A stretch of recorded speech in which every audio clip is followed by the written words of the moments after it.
An ka foli bɛ an lagɛba bɛɛ lajɛlen ye minnu bɛ k'an lagɛ Mali kɔnɔ fo ka se Mali kɔkan ma ka fɔ ye ko nin y'aw donni aw ka jɛmukan kɔnɔ dɔgɔkun kibaru ale bɛ lase aw ma samedi o samedi ka taa 9h la ka taa bila 10h la aw balimakɛ Bubakar Kɔlɔn Samake fɛ dɔgɔkun kibaru ale ye jɛmukan ka wele bɛ se mamulu ka baara ye kunnafoni ɲinini kunnafoni sɛgɛsɛgɛli fo ka taa se kunnafoni cɛrili ma u bɛ na dɔgɔkun kɔnɔ an b'a ye k'an da don dɔgɔkun kɔnɔ kibaru ba mulu kɛra ka walawalani ani hakili falen kɛ an lagɛbaw bɛ se ka faamuyali mulu sɔrɔ la hali ka hakilina sigi mulu kɛ kunnafoni ninnu bɛ se ka taa wolo min na dɔgɔkun wɛrɛ nataw ani kalo wɛrɛ nataw la bi dɔgɔkun kibaru mɔgɔ minnu b'an bolo an ka plateau in kan olu tɛ mɔgɔ dogolen ye o ye Musa Konate an b'i fo k'i waleɲuman dɔn i ka disponibilité la.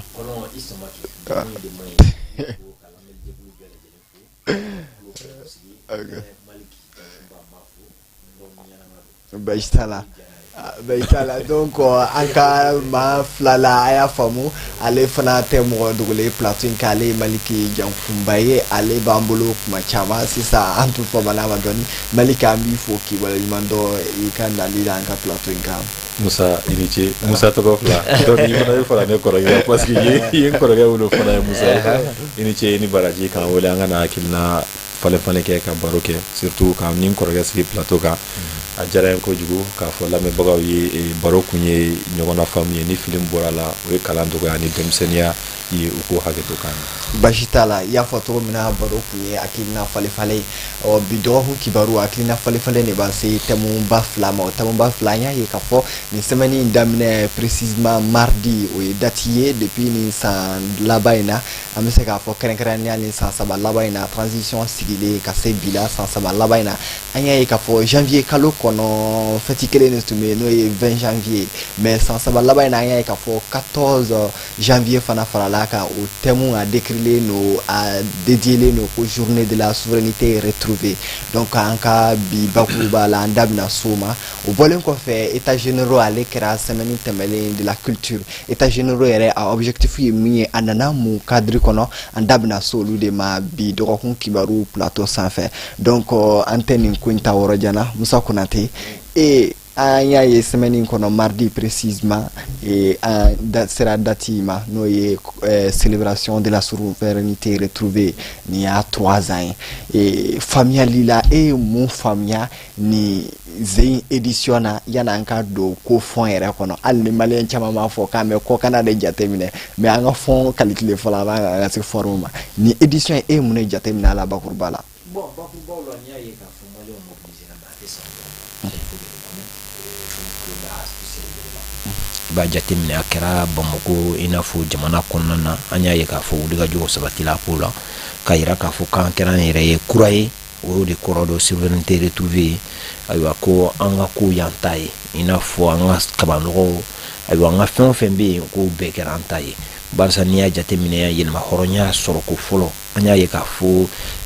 an ka masakɛ minnu yɛrɛ y'a sɔrɔ an y'a ye k'a fɔ ni fanga dafiri ma kɛ min da la o bi fa yɛrɛ donc fɛn tɛ b'a la an y'a k'o ye k'a daminɛ depuis Congo voilà RDC n'i y'a ye Patrice Lumumba an y'a ye k'a fɔ c'est un panafricain fin o y'o faga de donc bɛɛ b'a dɔn k'a fɔ min don a kun jɔlen don min kan ka na ni Kwame Nkrumah ye ale kun b'a fɛ union Sékou Touré fo an ka Modibo Keïta ninnu ni Sylvain Olympio voilà donc an y'a ye k'a fɔ Togo olu bɛɛ tun ye wulikajɔw sabati an y'a ye k'a fɔ olu tun ye taasira mun kɛ donc olu caman fagara donc a kɛra yɛlɛma hɔrɔnya b'an bolo mais a yɛrɛ t'an bolo donc an y'a ye k'a fɔ donc depuis laadala an b'a ye k'a fɔ ko ni masakɛ mun bɛ na sigi est-ce que Faransi ka candidat de don donc ce qui veut dire que ni min ɲɛsinnen don Faransi mais dɔrɔn directement o b'i ta donc an y'a ye k'a fɔ nin waati laban in kɛlɛ nana bin an kan Faransi nana an dɛmɛ mais kɛlɛ in kɔnɔna na an y'a ye k'a fɔ gɛlɛyaw caman yira la janfanw caman yira la donc dɔɔni ka Barkhane gɛn ka Takuba gɛn G5 Sahel o cira parce que an y'a ye k'a fɔ G5 Sahel tun bɛ cogo min na présidence tournante de kun don tour sera Mali ma k'a ka di donc an y'a ye k'a fɔ gɛlɛyaw yira la o kɛra sababu y'an bɔra donc fo ka na se ayiwa fɛn bɛɛ tali MINUSMA ka tali donc o kow de kɛra sen na donc an tora kɛlɛ la an bɛ kɛlɛ in kɔnɔna na o y'a sɔrɔ engagement kun bɛ Mali ani CEDEAO cɛ k'a fɔ kalata bɛ kɛ kun fɔlɔ kalo 18 kun fɔlɔ o kɛra o ma se ka kɛ o ko ka temps d'u ma san 2 dira o san 2 kɔnɔna na a yira k'a fɔ gɛlɛyaw b'a la donc assises kɛra assises kuncɛ waati o ye ayiwa laɲiniw do sabati ka ɲɛsin jamana faamaw ma ko u bɛ se ka u ɲɛna ta k'a daminɛ san 2 ka taa san 5 la donc hakili la ko laseliw la ani hakili falen na ko an ka maaw kun ko san 5 après san 4 donc CEDEAO ye décision do ta hali n'a sɔrɔ min t'u ka texte kɔnɔ fo ka IMO ni fɛn ninnu k'a la le 9 janvier donc an b'a dɔn k'a fɔ le peuple est souverain jamana kɔnɔdenw fanga b'olu de bolo fanga o fanga bɛ yen ni sɛmɛnɛw b'o la a ka ca ala fɛ fo n'a sɔrɔ i donna filiw kɔnɔna na sinon i ka fanga kɛ ka di i ta ye donc u ye mobilisation lancé appel ne yɛrɛ kun b'a a kɛnɛ kan jamais au grand jamais n bɛ taa manifestation na boulevard de l'indépendance mais n ma deli k'a jama ɲɔgɔn ye kalon yaran voilà 2022 n ma deli k'a jama ɲɔgɔn ye a don ne kun bɛ retransmission na radio 15 j'étais sur place donc on kun bɛ k'o retransmission kɛ c'est à dire quoi espace c'était vraiment voilà a kun bɔndelen do donc d'année en année a jama t'a bɔ mais mɔgɔw bɛ bɔ k'a ɲɛnamaya i n'a fɔ an ka 22 bɛ kɛ cogo min na 22 san fɔlɔ Mali la o y'a sɔrɔ an ma bange donc an b'a dɔn k'a fɔ a san fɔlɔ a kun bɛ maaw bolo cogo min na ani sisan nɔ 22 bɛ ka célébrer cogo min na a t'o cogoya la donc o kɔrɔ tɛ k'a fɔ mɔgɔw ka manifestation ou bien soit kan tɛ hakili jigin k'a ko mɔgɔw na min san laban in na k'a daminɛ salon ka na ɲinan na dɔ bɛ ka bɔ mɔgɔw ka mobilisation ka na vers est-ce que autorité de la transition ka laɲini de ou bien fasodenw ka laɲiniw de do de fait qu'an kɛra an yɛrɛ ye est-ce que a sera kuma bɛɛ jama ka bɔ o cogo la mais mɔgɔw kɔni b'a nisɔndiya kɛ mais k'a fɔ i n'a fɔ a bɛ chômer i n'a fɔ 20 janvier bɛ chômer cogo min na i n'a fɔ 22 septembre bɛ chômer cogo min na a m'a ye k'a fɔ a b'o o cogoya la donc nin waati in na an yɛrɛ kun bɛ place de l'AES la donc il y a ce qu'on appelle réseau des jeunes du Sahel voilà olu ye cyclisme kɛ ka taa ayiwa fɛn bɛ tali kɛ aéroport la ka munumunu o sira in fɛ ka an ka kunda falajɛ niveau in na ka tila ka na MINUSMA kɔrɔ in niveau la ka jigin ka na place de l'AES la olu ye tour 2 kɛ an ka célébration kɛ wula fɛ fana a célébration an y'a ye k'a fɔ tɔnmisɛnninw ani tɔn kumabaw et puis rassemblement ba dɔ kɛra fɛn bɛ tali kɛ palais de sport la an y'a ye k'a fɔ jamana premier ministre kun bɛ ala ye lasew kɛ ka hakili jigin kɛ a don masina y'o de ye k'a yira k'a fɔ a minɛli ou bien a sɔrɔli o tɛ i kelen i yɛrɛ ta ye mais i b'a makaran ka baaraw kɛ ka se k'a jɔsenw sinsin donc an b'a ye k'a fɔ o waati laban ninnu na nin waati laban ninnu na nin baara ninnu de kɛra kɔlɔ foyi t'a la donc Maliki an yɛrɛ y'a ye k'a fɔ journée de la souveraineté retrouvée ni ko i bɛ hakilina don a la jamanadenw b'a faamu cogo di ani an ka faama b'a faamu cogo di mais yanni an ka so yɛrɛ ma journée de la souveraineté retrouvée mɔgɔ min bɛ k'a lajɛ n'ale ka faamuyali ma so yɔrɔ ma journée de la souveraineté yɛrɛ ye mun di a hakilina ye mun ne ni i y'o mot ta mot fila don journée ani souveraineté journée ko don na kama ɲɛnamaya mais an bɛ mun de ɲɛnamaya o ye souveraineté de retrouver donc o ye de yɛrɛma hɔrɔnya dafalen k'a k'i bolo misaliya la mɔgɔ min kun bɛ jɔnya la a kɛra tubabuw de kun y'i minɛ a mana kɛ fɛn o fɛn jɔnya sugu o sugu bɔ dans un état question état a bɛ kɛ mɔgɔ min kun bɛ jɔnya la i ka politique t'i bolo i ka culture t'i bolo i ka économie t'i bolo i ka territoire t'i bolo donc mɔgɔ min wulila ka o minɛ k'o bɛɛ k'a a ta ye a bɛ fɔ k'i ka souveraineté retrouver ɔ i y'a minɛ don min na o don de bɛ koromokari k'o ta k'o don bɛrɛ la k'o fara jamana denw kan ɲɛnajɛ denw kan entre parenthèses ni de bɛ se ka kɛ souveraineté retrouver n'i ko k'an k'a fɔ mɔgɔ ye mɔgɔ min tɛ souveraineté ani a retrouver kɔrɔ dɔn. mais jamanadenw yɛrɛ ka faamuya ye mun ye journée de la souveraineté retrouvée la population bɛ k'a faamu cogo di. bon population bɛ k'a faamu o cadre de kɔnɔ misaliya la grand frère ye jeunesse kɛ kow kan an ka indépendance kɔfɛ an ka jɔnya wagatiw kɔfɛ ka na indépendance sɔrɔ i b'a ye indépendance min kun b'an bolo indépendance de façade de don par exemple n'i ye ivoirien ka masakɛ ta Félix Houphouët-Boigny yan'a ka sa a ko l'indépendance mun b'u bolo ko indépendance yɛrɛ tɛ comme ko c'était nécessaire o wagati la walasa u ka se ka ko dɔw boloda u ka jamana kɔnɔ mais olu ka génération kɔfɛ génération dɔ bɛna na mun bɛna indépendance yɛrɛ ta ka di farafina duguw ma donc n'i ye contexte politique ni géopolitique la i b'a ye k'a fɔ an bɛ don min na ko bi an ka population bɛ o dynamisme de kɔnɔ parce que depuis yanni le 14 cɛ coup d'état caman kɛra Mali la et la population n b'a fɔ cogo di fɛn mun bɛna ni coup d'état ye u t'u ko o bila sen kan masakɛw bɛ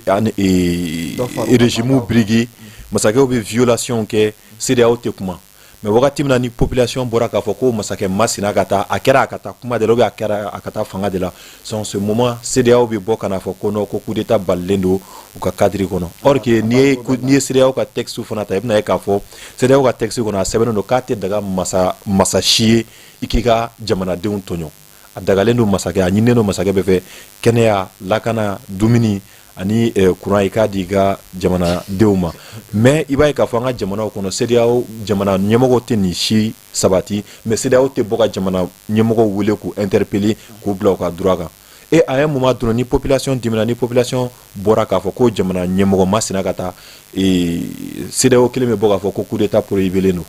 donc ni contexte in kɔnɔna na le 14 janvier 2022 Mali kelen ka coup d'état kɛ bon u ko coup d'état tɛ ko coup de force ou m'a fɔti à Moussa ko coup d'état tɛ donc effectivement donc Mali bɔlen k'o kɛ CEDEAO bɔra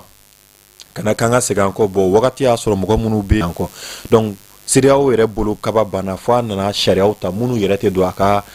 sariya kɔnɔ donc o de wolola UEMOA ani Faransi barika n yɛrɛ ko barika UEMOA Faransi ka fanga minnu tun b'an fɛ yan a n'a ka masakɛ fo ka n'o da don CEDEAO ka gestion ani Mali gérance la donc population bɔra ka tugu an ka jamana ɲɛmɔgɔ kɔ k'a fɔ ni aw ko k'an ka bɔ CEDEAO la o tuma an bɔra CEDEAO la an ka k'an yɛrɛ ta ye an ka décision tɛ ta CEDEAO fɛ bilen an tɛ boli CEDEAO ka sariya kɔnɔ bilen CEDEAO ka sariya tɛ sigi an kunna bilen donc le 14 janvier 2022 o de kɛra population bɔkun ye ka taa u ka n tɛ sɔn yira CEDEAO la ka taa yira diɲɛ mɔgɔ la diɲɛ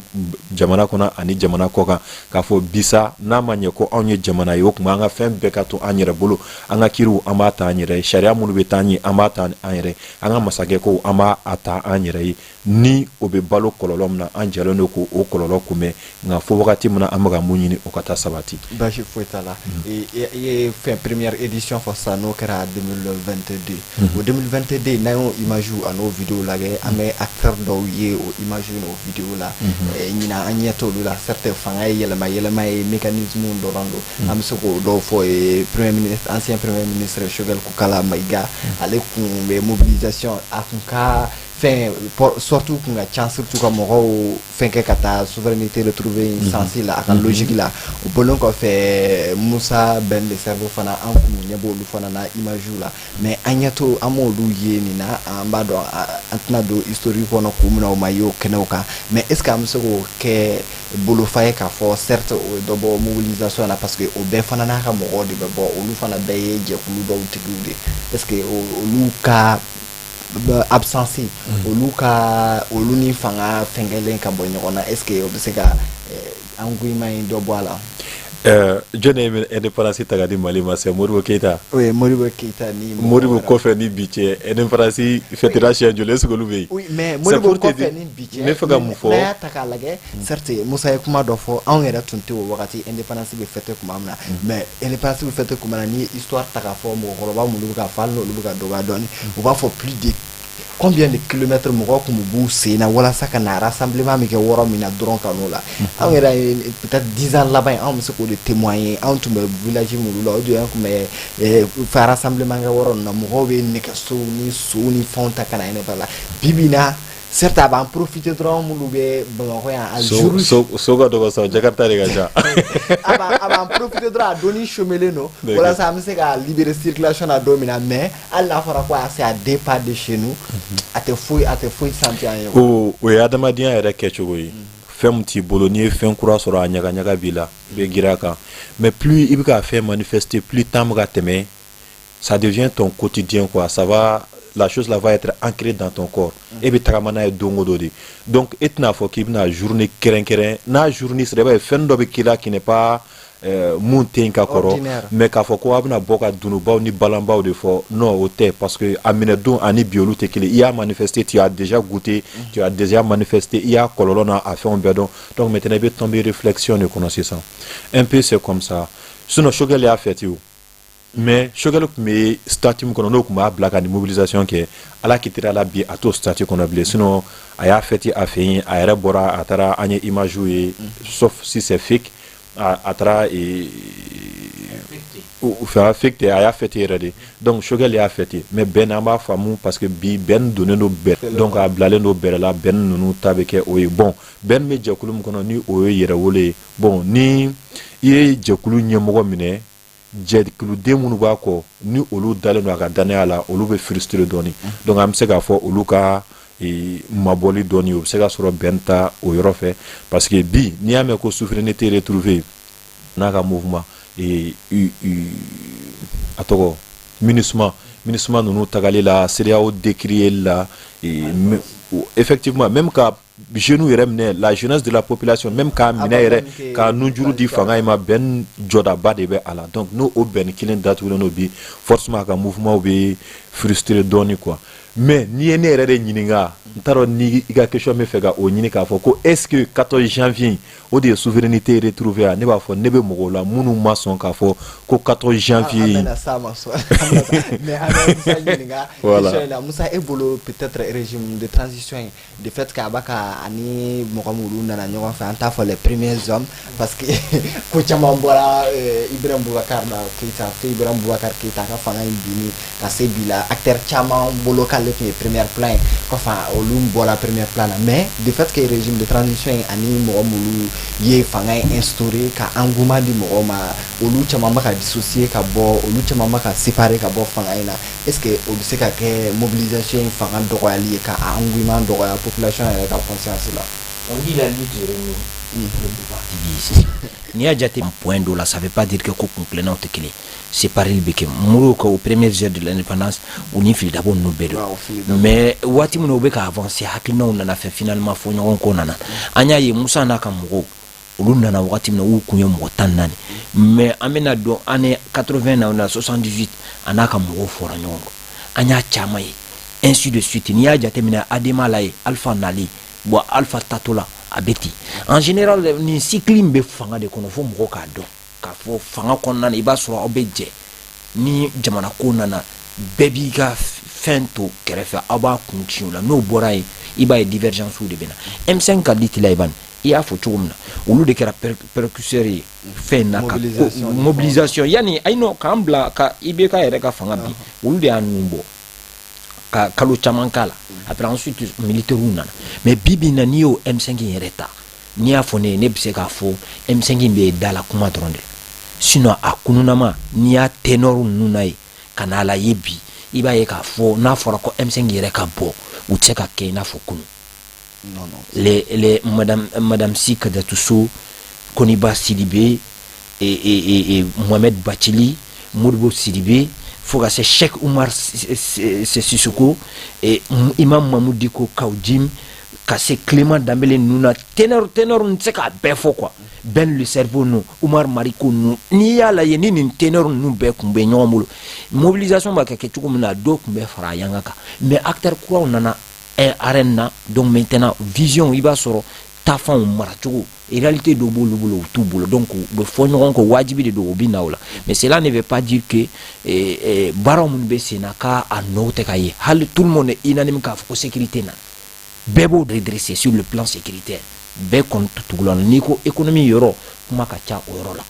ni ko yelema horonya ka kire ka jamana sengin ka dun jamana wono dun dusula am se ka fo olu fon chamanya comme amena do bilan kono amasi o mafolo mais pour te dire que do fana be olu ka logique et allo soro voix bibina te ate crier ba fo mulu bala ka fo ambe souveraineté retrouver fin logique quoi do fana be duguma mulu bala ka fo olu bolo la terminologie même certes d'homme n'a pas un pied thème mais le terminologie ça n'a pas lieu d'être quoi qu'à force journée de la souveraineté retrouvée que ça n'a pas lieu d'être oui abise ka fo parce que imagine ni en zana do fo no ye mamun kera sababu no ya mokra oui an bɛ se k'a fɔ ten donc olu de kɛra sababu ye k'an bila yɛlɛma hɔrɔnya minɛn kɔnɔ nka a y'a kuma fɔ k'a waati olu sɔnna ka ko dɔ kɛ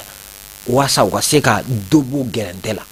nga maa minnu bɛ na olu kɔfɛ olu yɛrɛ de bɛ se ka olu bi o mɔdenw y'anw de ye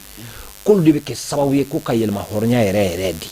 olu tun b'a dɔn a waati a yɛrɛ yɛrɛ tun tɛ o dɔw tun b'a jɛ mais souveraineté retrouvée o ye min ye fana i b'a sɔrɔ tan sisan nɔ kɛlɛ in kɔnɔna na parce que a phase ka ca Mali kun y'a ka dugukolo bɛɛ perdu o ye kelen non à peu près presque mais n'i nana fɔ douanzan niveau ninnu na imagine k'a fɔ état ka absence b'o yɔrɔ ninnu na k'o yɔrɔ ninnu bɛɛ tigɛ carte la force étrangère ou bien i même mise t'i ka dugukolo kan i ka dugukolo t'i ta ye hali n'i ko k'i bɛ décision mun ta o t'i ta ye fɛn foyi t'i ta ye donc est ce que e ka yɛlɛma hɔrɔnya b'i bolo k'a daminɛ indépendance la fo ka na a waati la o kun tɛ yen o de kama u y'a rebaptiser parce que tout le monde est unanime force étrangère u mana na i fɛ surtout MINUSMA u taa man di nin cogoya in na u taara taa cogo mun na tiɲɛ yɛrɛ la fɛɛrɛ de kɛra u ma sinon plan mun kun bɛ yen sisan kun b'a sɔrɔ n'an tɛ jamana tilaliko kuma na an bɛ ko wɛrɛ la parce que plan mun kun bɛ yen o plan déjouera o ye kelen ye parce que n'i y'a jate minɛ a ka kan ka nin yɔrɔnin rappeler teliya la MNLA bɛ na wagati mun na u ye carte mun bɔ k'a daminɛ depuis kɔrɔnyafa fo ka na douanzan niveau in na Mopti niveau in na de k'a tigɛ i m'a ye u tun b'a fɛ ka zone de tampon kɛ yɔrɔ min na u nana camancɛ in de chauffer i n'a fɔ Sudan kɛra cogo min na zone de tampon donc u tun b'a fɛ kɛlɛ chaufferlen bɛ yɔrɔ min na dɔrɔn u bɛ n'u sigi yen tɛk n'an ka mɔgɔw k'u bɛ avancer u b'a fɔ non ni mɔgɔ dɔ ninnu de bɛ yan fɛ u bɛ bila ni ɲɔgɔn tɛ entre temps u bɛ ninnu permettre k'u réorganiser k'u installer ka armée kɛ ka fɛn kɛ donc don mun na n'a k'o fɛn na dɔrɔn n'u ye décision ta paf u bɛ k'u yɛrɛ o plan de tun bɛ yen mais mɔgɔ caman kun ɲɛ t'a ko la o plan fana peut-être an tɛna don a la en détail n'i ye force onusienne ninnu ta mɔgɔw ko mandat de b'u bolo u ka mandat de b'a d'a ma donc depuis vote kɛyɔrɔ la l'état même c'est-à-dire minnu bɛ taa représenter Nations Unies na olu b'a dɔn u nakun ye min ye u ka mandat ye min ye maintenant c'est à aw de b'a dɔn aw ka ɲi ka min kɛ sisan peut-être aw tɛ se k'a fɔ force mun ka ɲi ka jɔ aw ni mɔgɔ wɛrɛ ni ɲɔgɔn cɛ aw tɛ se k'a fɔ olu k'aw ka kɛlɛ kɛ parce que kɛlɛkɛminɛn t'aw bolo parce que aw ka état ça fait 60 ans aw ka état dɛsɛlen don ka se yɔrɔ dɔ la ou bien aw ka territoire c'est tellement vaste que armée tɛ se ka mobiliser a bɛɛ la quoi donc fana ka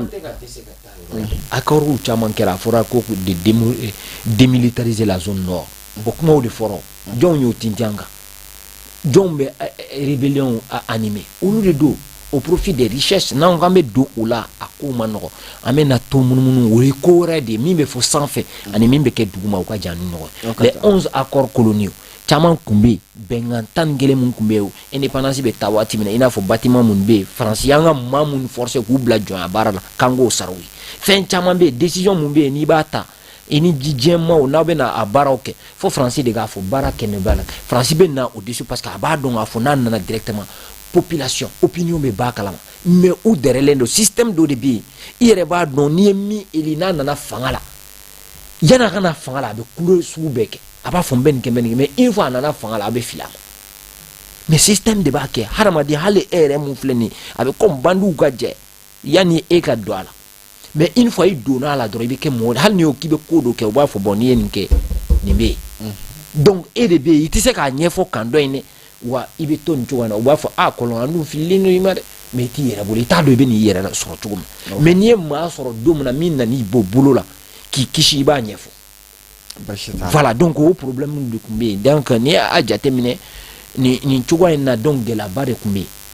an tun bɛ risque kan mɔgɔw dɔ kun ne yɛrɛ kun y'a kuma fɔ n ko bon maintenant nin min bɛ ka taa ten ni fɛɛrɛ ma tigɛ a la dɔrɔn min kɛra Soudan du Sud la parce que u y'o de kɛ u bɛ na zone de tampon de chauffer k'a chauffer une fois o kɛra force d'interposition b'u positionner au niveau in de la donc n'u positionner au niveau à chaque fois n'aw ka force u k'u bɛ taa Kidali ko in na i bani hali waati min na an ka bɛna reprise kɛ n k'olu de ko ten an ka sɔrɔsiw dɔ bɔra k'a témoigner ko n'u ye paraɲa dama ta dɔrɔn u b'u jigin weleli bɛ kɛ Bamako Kuluba u bɛ wele u bɛ reculer u yɛrɛ y'a fɔ u ka témoignage la n t'a dɔn f'i y'a témoignage bolo basi t'a la voilà comme o tɛ yen sisan dans quelques mois an k'a mɛn k'a fɔ Mali territoire bɛɛ maliyɛn bɛ se ka circuler a n'a ka biɲɛ bɛ se ka circuler basi t'a la donc Maliki témoin journée de la souveraineté retrouvée et bolo est-ce que c'est un accord ou bien voir muluga wuli kerefe ka analyse ou ka fo ça n'a pas lieu d'être fait de peut-être populisme de il va faut ka jamana donc fin ka ke akli jakabo akli yugo ba ka fin do ka alors que problème tay yengere problème yi fin wara di et ben a famu to ko di souveraineté retrouvée ni Mali ko kaba a journée instaurée Mali kan a instauré au Mali kele tous les états qui sont considérés comme les états du tiers monde nous le journée de la souveraineté instaurée ou kan a instauré à condition que Mali est moun que au kan nyokona ke ou bien Mali ou ka temeni nyokona kan mais nega problème crucial bi romna ka foko emborade le 14 janvier 2022 ko ka fo nous ne sommes pas du tout d'accord avec les décisions de la CEDEAO Koko ou de excuser qu'à faut souveraineté est retrouvée. Moi je dis je ne suis pas d'accord. C'est juste parce que les politiciens ont imagination de awakati mugomunu kume fangala les politiciens ou yoga imagination de parce que niko koko kumata ka souveraineté ta étymologiquement ka akuma adapté à la tu verras que c'est un déphasage, c'est décousu, c'est ovale quoi. N'a pas faut être nini souveraineté parce que ni que la souveraineté est retrouvée, ça veut dire qu'il y a un cloné de là. Pour parler de la souveraineté, d'abord, il faut parler de la question du territoire. Il faut passer de la question de l'économie. Il faut parler de la question de la politique. Il faut parler de la question de la culture. Bibina, technologie fara akan. Question monétaire ou fara akan. Monnaie qui est un peu différente de l'économie au bébé fara akan. Maintenant, est-ce que le 14 janvier 2022, est-ce qu'on pourra nous déniner? Est-ce que anye nous de soroka kantaya non ambora de kafo non c'est des décision munuta anta fait ante do adafi ambora ko de décrire en quoi on est souveraineté be nyogonya sirala odo amaboka fo anga décision kerante ali o temene ko anga mogoni CEDEAO continuera ka discuter ani oni continuera ka discuter ani rebelu continuera ka discuter on continuera avec politique ko kelola e fait régime ko kelola ambolo la o ya soro couranté ambolo ya soro foi tambolo et ce jour là ambolo taka foko de souveraineté retrouvée mais on se fout de qui nega problème bo o yorodi là donc maintenant na me kuma souveraineté retrouvée ka je ne veux pas que akake modron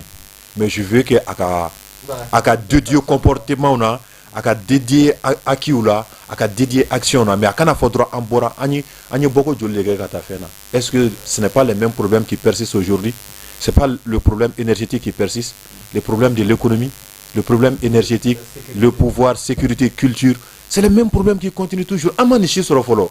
Donc je pense qu'anga beaucoup machama kono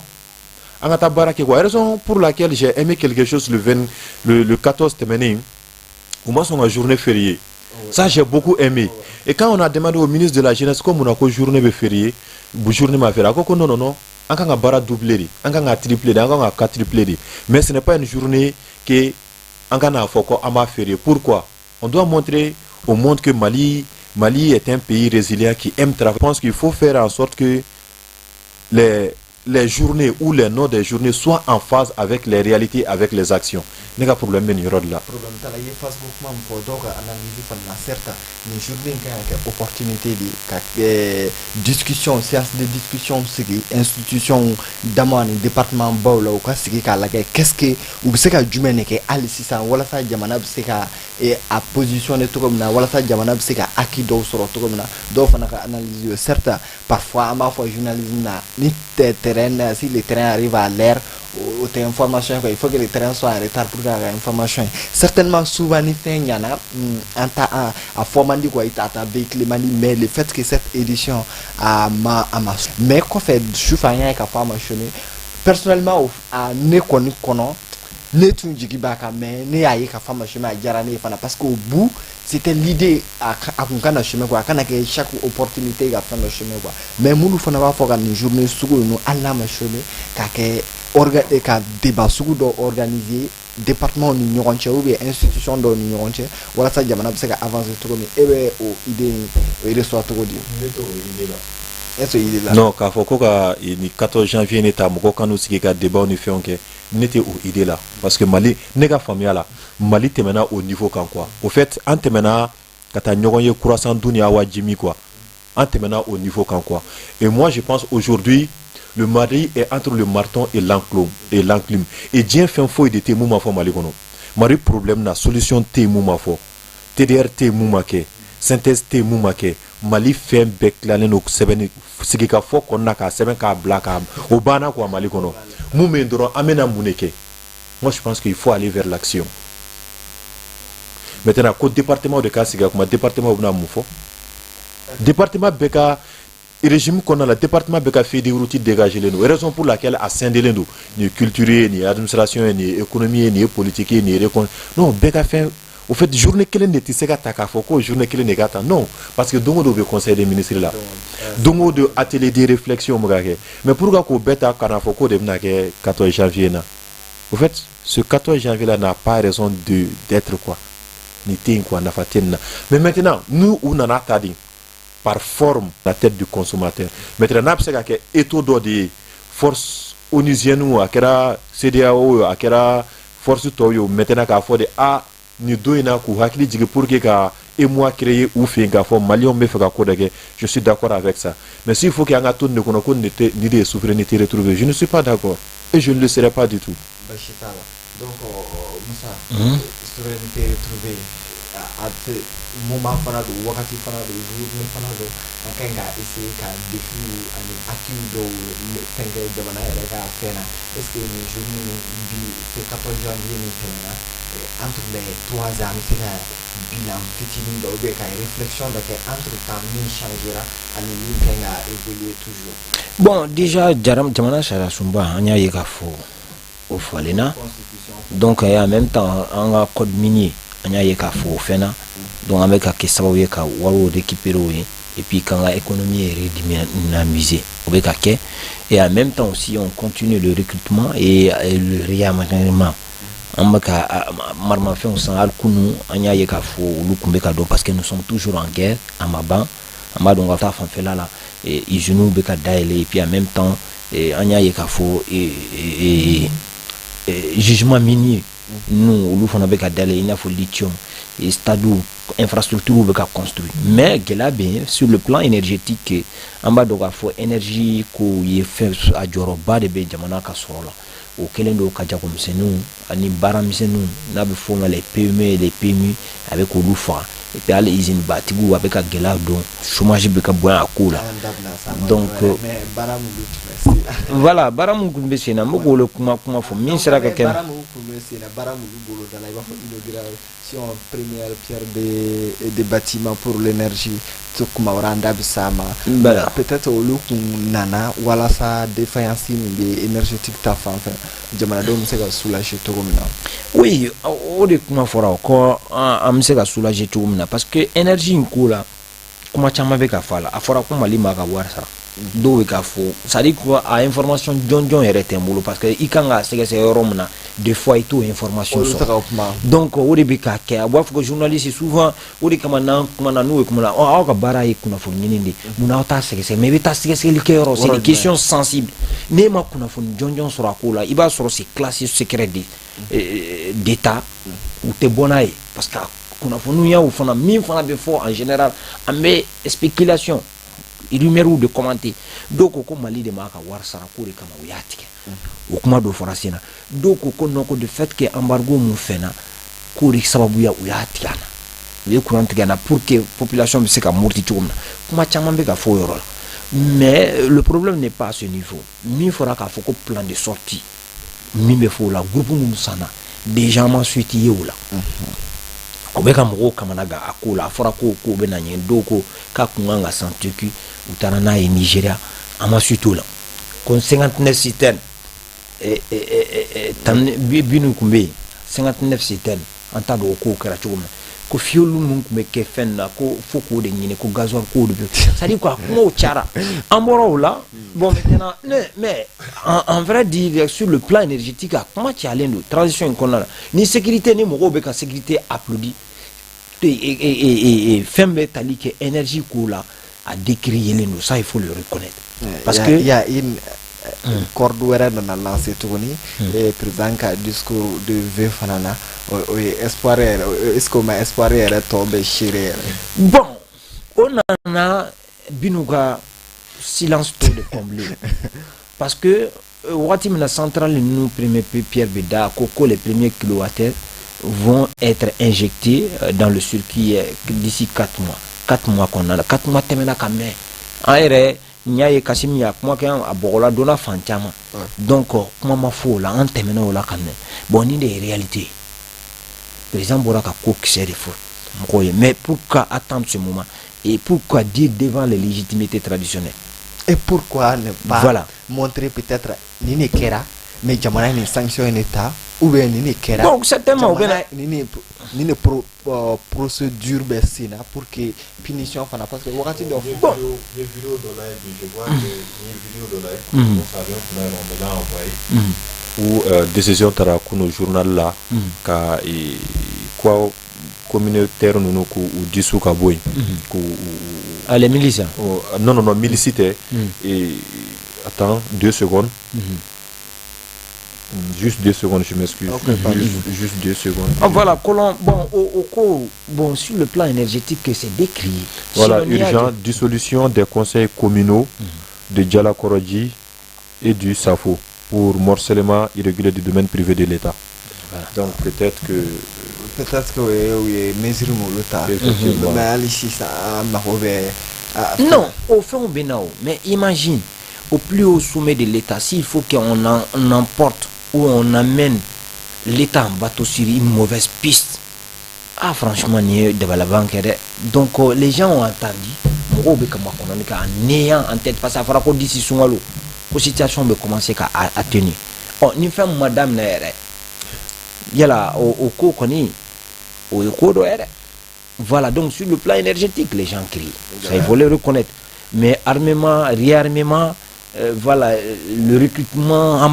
ça va là-bas. Et sur le plan économique, on peut dire qu'apaisement donne, mais mini au cas où on fait. Et puis en même temps, il y a un système en place où ben au cas fait on déposer en banque ou là où ça va y en banque ou benana au système où on en place. C'est une très bonne chose. On y a éducation, calan ou sans là-bas. Voilà, non, grave côté à l'examen ou organiser tout comme ça. Donc en bas donc à faire un be olu b'a dɔn k'a fɔ tiɲɛ yɛrɛ la n'i ma baara kɛ cogoya dɔ la parce que système bɛ ka bila yen an y'a ye k'a fɔ même moi j'ai un collègue enseignant lui il a refusé de faire les surveillances de bac a ko n'i tɔgɔ bɔra nin na malo don kumasulu don i fɛ ko certainement ko école bɛ se ka fɛn dɔ kɛ u bɛ na a bɛ de ka centre kɔnɔ i t'a kalan a bɛ fɔ k'e de nɔ tu es de mèche avec lui ale banna surveillance ma donc n'o bɛ kɛ c'est à dire hadamaden f'a ka dɔn k'a fɔ ni nin kɛra nin bɛ nin kɔfɛ mais n'a b'a kɛ fɛn tɛ b'a la fɛn t'a b'a o de bɛ mɔgɔw jaajo donc an y'a ye k'a fɔ futur kɛra min na u taara maaw bɛɛ cɛ u bila ka so la donc éducation bɛ k'a seni ka taa a tɛ girin ka ban yɔrɔnin kelen mais an bɛ ka taa système mun na ni sanction bɛ k'a la donc o de bɛ na ni jɔsenw ye surtout sur le plan éducation o bɛ culture de kɔnɔ éducation bɛ culture de kɔnɔ n'o jɔsen ɲana a bɛ jamana kɔnɔ jɔlenw sɔrɔ an mana jamana kɔnɔ don jɔlenw sɔrɔ a ka compétitivité fanga bɛ bonya donc o ye ko ɲanamaba ye u bɛ k'o min kɛ an y'a ye k'a fɔ états généraux de la jeunesse sifinnakaw de ye sini ɲɛsigi o kɛra états généraux et je pense bien secteur caman ye a kɛ même culture an da bɛna don u b'o k'o kɛ mais nin ye min fɔ a kɛli tɛ mais décision mun bɛ t'a la k'a lawaleya tiɲɛ na i kan ka dɔn aw ka ko gɛlɛya ye jumɛn n'a y'o ɲɛɲini k'a dɔn ka furaw naani furaw ye fo furaw fana ka taa san de ni fura ma san banabagatɔ ka fura ta est ce que a ka bana bɛ kɛnɛya donc o de sinon an b'a dɔn k'a fɔ jalonw bɛ ka sigi mais gɛlɛyaw fana bɛ yen majɛbaw bɛ yen et puis président fana ye lase dɔ kɛ k'a fɔ ko balo ni fɛnw subventionné dɛ n'i y'a jateminɛ balo fana bɛ ka san balo in ba a ka gɛlɛn dɛ n t'a dɔn f'a kun ka gɛlɛn ka tɛmɛ nin de kan subvention kɛra a nana mais en tout cas mɔgɔw bɛ k'a fɔ a da ka gɛlɛn o fana kuma bɛ ka fɔ donc le panier de la ménagère voilà donc maintenant mais a y'a kuma fɔ ko an bɛna panneau subventionné i n'a fɔ an ye balo subventionné san tɛmɛnenw de a bɛ k'o kuma fɔ i n'a fɔ o tun bɛ ka kɛ cogo min ou bien sisan de comme a m'a walawala bon a bɛ gɛlɛya bon n'a bila sisan minɛn kɔnɔ an bɛ se k'a fɔ n'a subventionné la a ka gɛlɛn halisa an t'o dɔn mais n t'a dɔn f'a tun bɛ k'i sɛmɛ san tɛmɛnenw ta de kan ka kumaw fɔ k'a fɔ ko an bɛna panneau subventionné i n'a fɔ an bɛ balo subventionné cogo min na n t'a dɔn malo de ou bien min de a ye min fɔ je m'en souviens pas trop mais en tout cas o kumaw fana cayalen don dɔɔni nin waati laban an y'a ye k'a fɔ président hali a kanubagaw dɔw bɛ yen a caman bɛ yen anw ye kunnafonidilaw kuma in y'u caman funteni safo ko in fo ka na se subvention ko in ma a ye maa caman funteni basi t'a la voilà donc an b'an to de la ka don an ka thème filanan kɔnɔ mali i bɛ hakɛ to an tɛna bilan to yen mais sisan an bɛna min an damina don États-Unis yɔrɔ an y'a jateminɛ ka fɔ semaine tɛmɛnen na lajɛba dɔ kɛra secteur culturel kan hali secteur wɛrɛw y'u yɛrɛ sɔrɔ a la an y'a ye an ka culture mɔgɔ caman olu ye ɲɔgɔn sɔrɔ ka hakilina falen-falenna ye ɲinan consacré en quelque sorte i b'a fɔ 2025 l'année de la culture min bɛ a kɛ taa fo acteur de la culture kɔ acteur de la culture o ye mɔgɔw ye mɔgɔ minnu jɔyɔrɔ finnen don mɔgɔ minnu b'a k'u jɔyɔrɔ fin culture domaine kɔnɔ o États-Unis ye objectif kun ye mun ye baara in taara cogo di e bɛ se ka dɔ f'an ye o la. Ni bɛna i ka kuma jaabi mais juste dakuruɲɛ fila dɔrɔn n bɛna dɔɔni fara mu a ye élément belebeleba fila quoi an ye bɔli kɛ CEDEAO min yɛrɛ nɔfɛ n'i ye bilan ta k'a lajɛ an bɔra o CEDEAO la o kɔfɛ an yɛrɛ y'an ka tɔn sigi n'o ye AES ye donc bi an bɛ ka baara kɛ o de kɔnɔna na o fana kɔfɛ souveraineté ko la n'i y'a jateminɛ o wari jɔdaba de b'a la le budget et depuis 2 ans maintenant Mali ka budget a bɛɛ bɛ voté Mali kɔnɔ a bɛɛ bɛ ɲini Maliw fɛ k'a sɔrɔ dette extérieure t'a la donc tun bɛ fɛ k'o de kɛ ka grand frère ka fɛn dafa kɔ effectivement effectivement mais depuis 2 ans maintenant a bɛɛ bɛ Mali de yɛrɛ de bolo sisan donc i ka kuma na effectivement i y'a fɔ cogoya min na an tun bɛ jamana tun bɛ état généraux la minnu ka baara ye seko ni dɔnko ye k'u wele a sɔrɔla u ka ministère fɛ ministre de l'artisanat de la culture du tourisme et de l'hôtellerie k'u sigi ka kuma parce que Assimi ka discours la a ye schéma 3 min bɔ Mali tɛ tila Mali tɛ feere Mali tɛ tunɔmada donc pour que o ka sabati fo ka kɛ jamana dɔ de kɔnɔ jamana mun n'a jamanadenw bɛ jamana sigikan dɔn jamana tagabolo dɔn jamana ka laɲiniw dɔn ani jamana kunkilennaw dɔn donc o tɛ taa mun kɔ o ye anw yɛrɛ de parce que culture tɛ dɔwɛrɛ culture ye anw de ye donc sigikafɔ in kɛra tile 3 kɔnɔ o de kama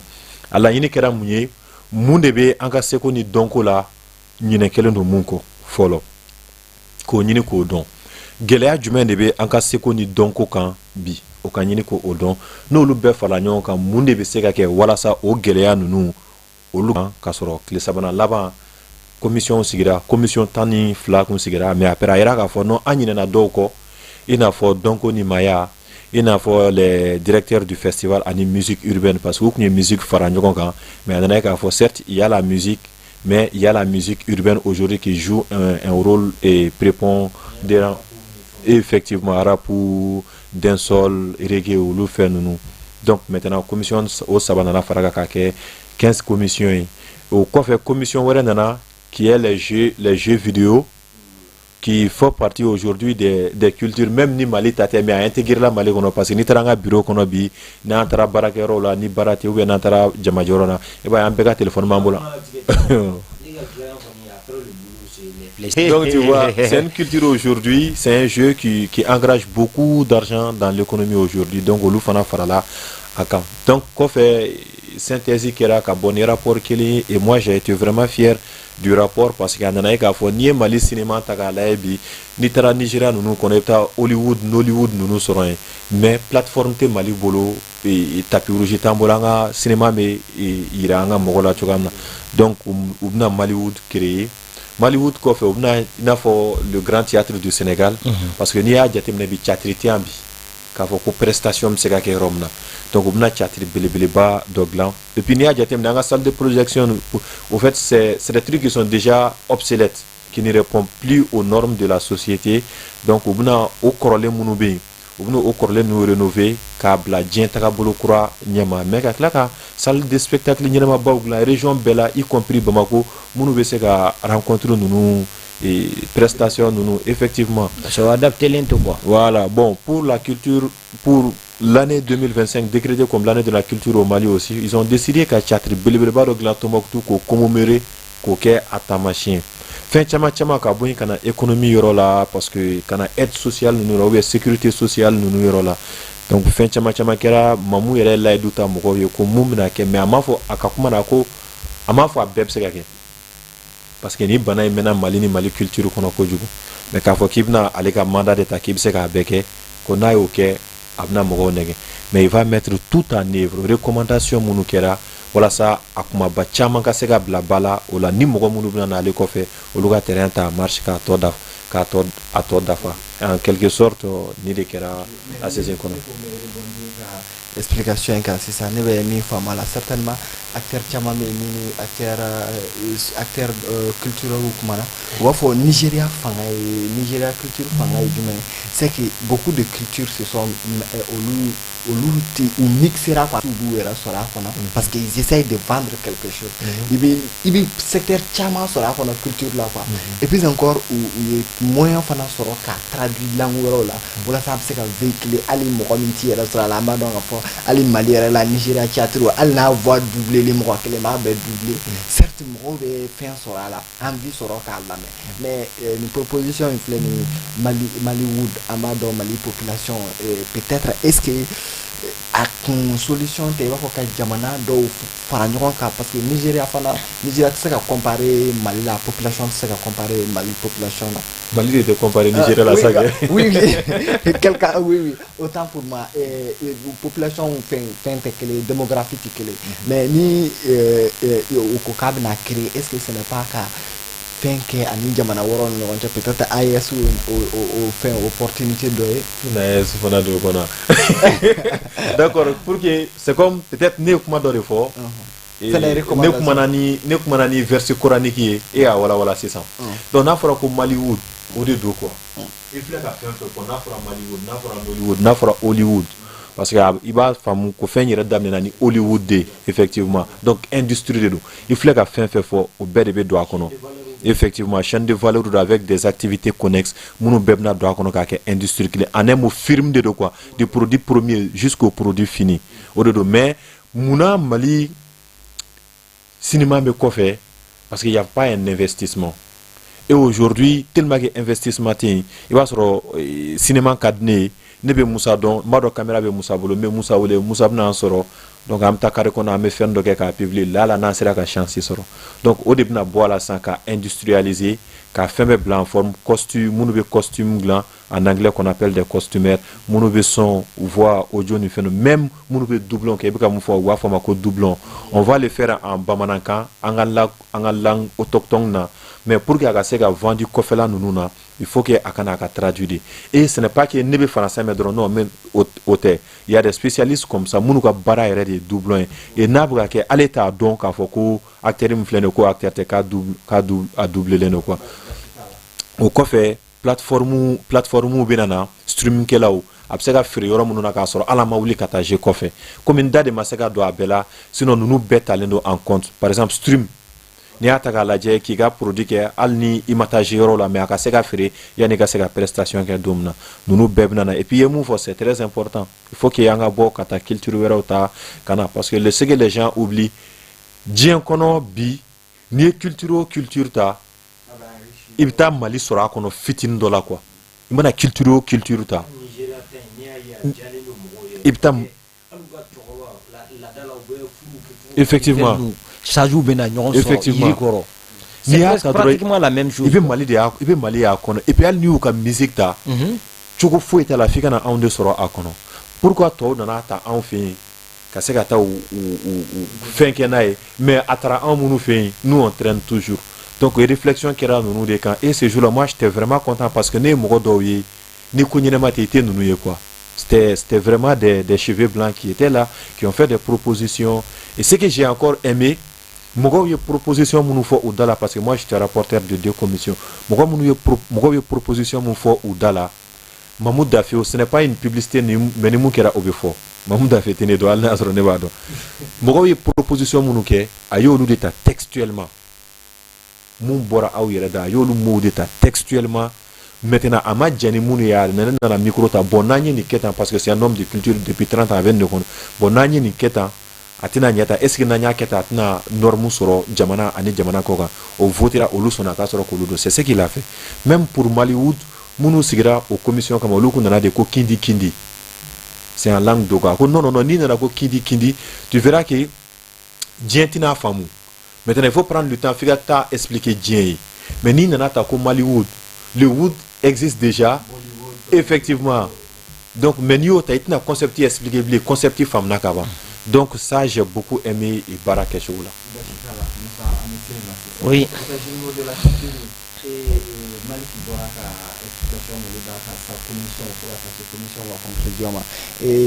et be muni famala e bula se ka ke avantage jumɛn secteur de la culture ma mala fo ka se acteur de la culture ma ni tare de nga anya fo cogo na laɲiniw tɛ mali kɔnɔ k'a fɔ lawaleyali de ye ko gɛlɛn ba ye a y'a fɔ cogo min na ne kun b'a a daminɛ na n kun b'a kuncɛyɔrɔ la n ma participer baaraw fɛ mais n taara a kunnafoni ɲini na a daminɛ na c'est-à-dire ne kɔni ye ɲininkali mun kɛ n ko nin ye kurukanfuga 2 de i y'a faamuya n ko kurukanfuga sigilen ko 2nan de ye nin ye barisa ne ye sijɛ fɛn o fɛn bɛ yen ni y'o ɲininka ko depuis mali kɛra mali ye ni ɲɔgɔn ma deli ka kɛ k'a lasigi kɛ seko ni donko mɔgɔ mun y'a don ba la dɔɔni o ye moribo de mais moribo ka waati ni k'a fɔ ko ka maaw sigi ɲɔgɔn ka taa sen dɔ di ale kɔni y'an ka seko ni donko don ba la o waati biennale ni fɛn ninnu kun bɛ ka kɛ mali kun ye tɛmɛ mais ka na olu lasigi cɛkɔrɔbaw ko nin diyara u ye de et puis ne ye jelikuntigiw ye ko nisɔndiyalen ba de don i b'a dɔn k'a fɔ non a bɛ comme i y'u ka valeur segin u ma fɛn min bɛ tali kɛ jamanakuntigiw kun bɛ yen c'est à dire quoi en vrai dire dozo et culinaire maa minnu bɛ yen n'u b'an ka dumuniko ninnu ɲɛna olu kun bɛ yen fɛn bɛ tali kɛ dɔnkilidalaw kun bɛ yen an ka koroduga fɛn ninnu kɛra an y'olu ye ne yɛrɛ ye ɲininkaliw k'o la c'est à dire quoi en vrai dire et puis les gens étaient habillés i b'a ye kan sanna mɔgɔw kun an ka laadafiniw de kun b'u la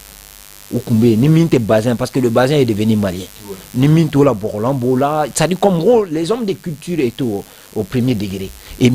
réalisateurs n'olu ye n'a fɔ Ali Ifran Ndiaye min bɛ cinéma ni fɛn ninnu dilan vraiment ils étaient tous émis moi j'ai un document c'est à dire que n ye mɔgɔ minnu fɛn ten n bɛ ka a labɛn ka a bila ma tila baara la parce que tellement fɛn c'est riche Cheikh Umar Sissoco a y'o de fɔ ko il y a 30 ans ko Mali de kun bɛ bɛn ɲɛ mais n'i y'a jateminɛ n'i y'a fɔ ko musaka ko parce que n'i ye laɲini kɛ ni musaka t'i bolo ka ko la waleya a bɛ gɛlɛya Mali bɛ k'i investi sport la cogo min na n'u y'u investi parce que i b'a ye basket domaine na mɔgɔw b'a fɔ ko Mali i tɛ taa n ka kin foyi la ni i tɛ terrain de basket 2-3 sɔrɔ donc o kin na denmisɛnninw a ma kan passe ko t'a la foyi t'a la u b'a daminɛ o yɔrɔ nin na donc compétition minnu bɛ ka kɛ recruteurs b'u ye olu ma ka a lajɛ ka kow lawaleya parce que n'i ma ɲɛ et puis mɔgɔw fana y'a fɔ ko 2002 fo ka na san Mali kɛra c'est à dire un pays de fabrication des joueurs en matière de football parce qu'il b'a ye terrain misɛnmisɛnninw caman de dilanna an ka yɔrɔw la donc i bɛ bɔ bɔdaw fɛ denmisɛnninw bɛ jouer i b'a sɔrɔ dɔw b'u yɛrɛ kɛ entraîneur c'est à dire a bɛ talent a bɛ et puis a bɛ envie de dire plus fɛn bɛ yan plus a bɛ mɔgɔw inciter ka taa vers la chose et plus a bɛ se ka courage don i la et puis i b'a yira i b'a dɔn k'a fɔ n'i ye nin kɛ a bɛ bange nin na a bɛ espoir di denmisɛnninw ma a bɛ espoir di nouvelle génération ma ka continuer ni baara ye mais n'i yɛrɛ ɲɛ b'a la e bɛ baara mun na i tɛ ka kɔkɔrɔma don et accompagnement mun kan ka kɛ hali n'i bɛ se i ka se tɔ bɛ to kɔfɛ u y'a déploré ko n'i ye Sénégal la ye Sénégal bɛ 2 milliards je pense bien a y'o kuma fɔ Ivoire 1 milliard et quelque Mali yɛrɛ ta n t'a dɔn a ko 0, a y'o kuma ninnu de fɔ ten quoi budget malien ko de bɛ di ko franchement voilà min consacré ko wari ye créé ko ce dernier ta wari yɛrɛ de tɛ ka sɔrɔ donc baaraw ka gɛlɛn donc hali olu i bɛ ka waati la olu kun ye laɲini mun kɛ k'a fɔ min ka kɛ a ye sali in fɔ n t'a dɔn ten kosɛbɛ quoi a y'a fɔ ko o construit la o baaraw kun daminɛ na mais a tilala k'a lajɔ mais on comprend parce que nous sommes en guerre musaka priorité i n'a fɔ i y'a fɔ cogo min na armée kun bɛ yen parce que waati min na culture fana kun bɛ financer le pays était dans la stabilité donc n'o kɛra ni budget voté la i b'a sɔrɔ répartition bɛ kɛ entre les différents départements mais je suis sûr et certain avec le nouveau système mun an bɛ ka taa u k'a lajɛ surtout code minier falenni o an ka budget la an bɛna min sɔrɔ o ye sale ni fɛn ninnu ma sɔrɔ dɛ impôt ninnu non an k'o yɔrɔ ninnu fɔ parce que a bɛ se ka kɛ décidé non une veille citoyenne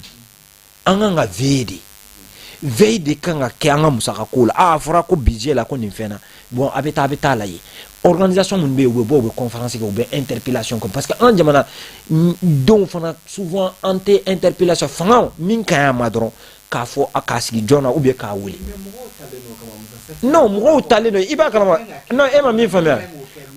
faamuya il faut voir le cas de la Corée du Sud président a essayé k'a bɛ fɛn c'est à dire quoi système coup de force kɛ même mun kɛra fasodenw de wulila o Sinon, il a tout l'arsenal militaire. Souvent, Fanga est fin d'odi, il va sur R et toi, tu es pris au piège. Tu sais quoi? Il va sur oligarchie d'obéir. Parce que moi, de la mais derrière toi, il y a une oligarchie. Tu ne peux rien. Mais, Nasro, moi, si toi, tu fais une oligarchie, ou bien soit avec Kokodoué. Voilà, au fond de dos quoi. Donc, les hommes de culture, où on a dans, les mines fena, où il y a que couloir, ka veille d'oké, fanga in krefe ka kokoloshi. Ni make, ka boka baroke, ne bise koure fo, et ikou kana toka fo, etakake. Mais où il y a kana, ça dit quoi, plaidoyer que ni occasion mon bé ou au black ataka, à quoi j'en ka, rappelle que, tout le temps, fanga bise qui a clito de la ni décision, chaque fois qu'il tire mon ben gambe, quand il nous connaît, en la yanganke. Donc au beketine quoi bon avec comme doutigi chaque fois ne be fin que mais ni doudon bi interpeller femme na doudon wa kuma tiara nkole ibita iba soro iga ko ke taw kacha mais iba prioriser donc ne fana be min fu nyana ou kala ye mamou dafe mi faut que chaque 3 mois ou bien 6 mois ku bina nyoy d'ici le décembre prochain que donc ku bala ye parce que nina ta a décrété là quoi année de la culture ku bina sigi ko ka bilan mais yano tche. Moi, j'aimerais que les jeunes, la jeune génération, parce que j'ai vu les amis Ali Matogola et autres, génération courante, parce que tu sais mais génération, je sais qu'il a un carnet d'adresse à ce niveau, parce que nous, Kera Abenye, donc, action nous suit, pas à pas, interpellation, et réseau, quand, sur les plateformes, c'est facile maintenant, quoi, fin begano, mimbe kai, mimbe kidal, ou bien enfin, abenyo soro, kawatifo, 30 minutes ou bien 1 heure, abodi norma, watu dola katoka norma kakuma. Voilà, nous kera, donc oui, reba donc à fin d'obé. Et au niveau régional, difficulté mon bien abou la remonter. Et réseau benyara et puis la population va s'en approprier. Maintenant, comme tu vois na dalentora, au comme aurait kana ka placer là. Au lieu d'un donc souvent pour y gata domaine na fi et de gata recherche document autant de mo bolo. À la matière de journalisme, autant de chamambolo ka fo kibiti sigis clé juli. Parce que c'est les grandes rédactions en général. Voilà. Mais alors, on a ça. On veut dire, moi, chama ma rom na wa a ereba kala ma be du mo wa blay. Ne be min don do où il y a ko mina ou c'est là quoi la jeune génération qui est là-bas. Au début c'est ka fait no ko wuliga jo sabati et puis qui mettent les plateformes ou homologue mun be région no Nigeria ni fait nous wala y de prendre contact avec eux parce qu'ils ont une longueur d'avance sur nous par rapport voilà à cette nouvelle situation dans le monde cinématographique. Donc nous Nigeria ou bien faire nous contact nous de temps nous sommes tels jeunes on fait des plateformes d'échange ou autres. Nous partage d'expérience mais puis on a fait une compétitivité bena. Donc on est fait bedou bala ni koba mun be jamana ere ba consulter parce qu'avec instrument de consultation et souvent ou demain ka décision mais en général les acteurs souvent sont absents. Ou ga ko la quoi au bala de mais veille te kanga ko la mo mun ba baroke na ko bala après les fourrailles ka kuma ko ayere ka kuma croissani et awaji mi no kera watim na da bana perdem ka di souvent on oublie alors faut que état eninke bon moi j'aimerais qu'il veille et surtout la jeunesse ou va la y ou va faire parce que moi j'étais là-bas on me comme parce que le journalisme c'est l'observation aussi on me comme ka terminer on bon maintenant on sait qu'à faire mon en place à côté de ça c'est ça la jeune génération parce que c'est parti cette mise en place avec pour une décennie des décennies 3 décennies comme ça on va sur en begara chorba ni 3 décennies sambi ça va condamner va sur biduro be biduro on là do be bioro on là donc ko nous donc kala yedron ka abara ok au Tchouaïna, donc nous et Barak au Tchouala, donc au Béjalon et puis au lieu de l'histoire là. Monsieur Koukma de Fagnan. Merci beaucoup. Donc, Maliki, est-ce que vous avez une recommandation toujours à mes recommandations à terre où il y a un pays où il y a un Barak ou un pays citoyen qui contrôle tout le gouvernement interpellé. Allah qui nous ou bien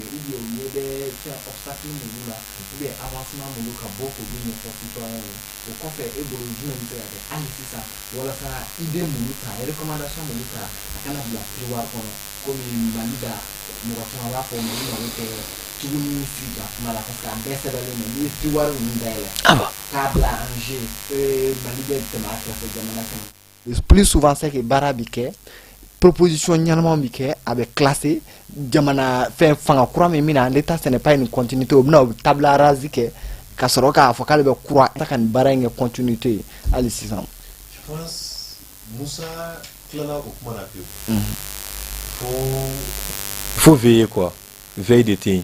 L'action gouvernementale n'est pas du tout veillée. Donc du coup on a un papier bora antara so abana. Donc am to anga gerona, am to anga sigida wala am kuma. Mais Moussa ye commission fo ni une commission sigira c'est ça, une commission mixte où genou be bla ñefe à activité physique là ou no hakinaw ka et chokorobaw cheveux blanc blanc ko fait munu buka action guidée parce que lui est fait munu ye demsene mo lui. Donc na karate ibaye avec le temps on lui rêve na ke consultant wéré de ou état tise ka foyi ke ka soro o mu ñininga ay kuma do fo c'est très important ni biga du kono dutigi be abaga action na mais ibina e ka fo du do mina feno taku daw ninga dongo do ba interpeller ba rappeler finalement abena sira ba fo ko flado nema ni ken tina bonya soro nga du kono ou bien nema ni ke révolution be wulinga du kono yani révolution du wulila domna je vais parler. Donc il faut un contre-pouvoir état refana be sira mu yobe ministère ou be sira mu parce que il faut comprendre que ministère là a nommé les nedo. Donc du coup ni au décrira au be jigen ka boni mo shi dun te fe daka do tulu la ka klaka boala tinchula. Donc Moussa mu fo ni yo o sigi senga obna ke faire bade mumna état ministère nous obligé ko bolotnomi benkera mu kan u ka walia. Mais au ko fait ne be faka mu fara kan doron o fana ko fait il faut que ministère fana ka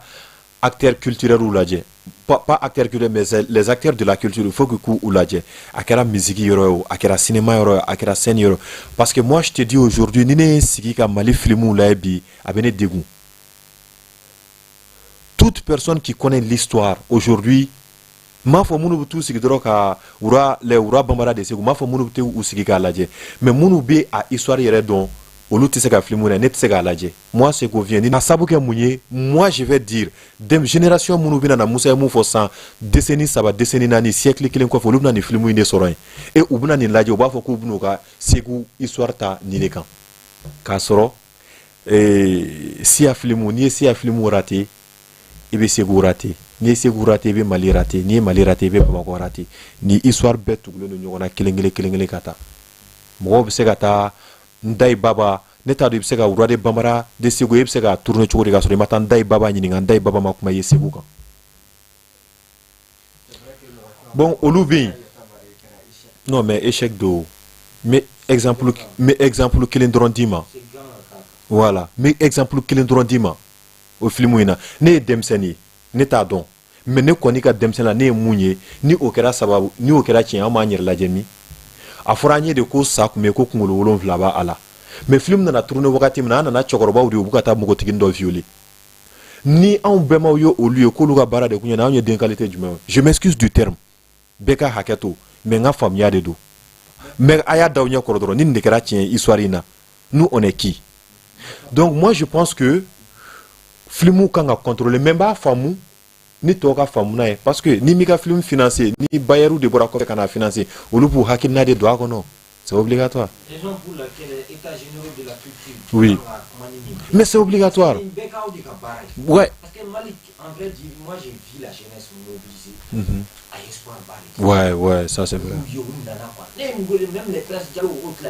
les acteurs de la culture, de la musique urbaine.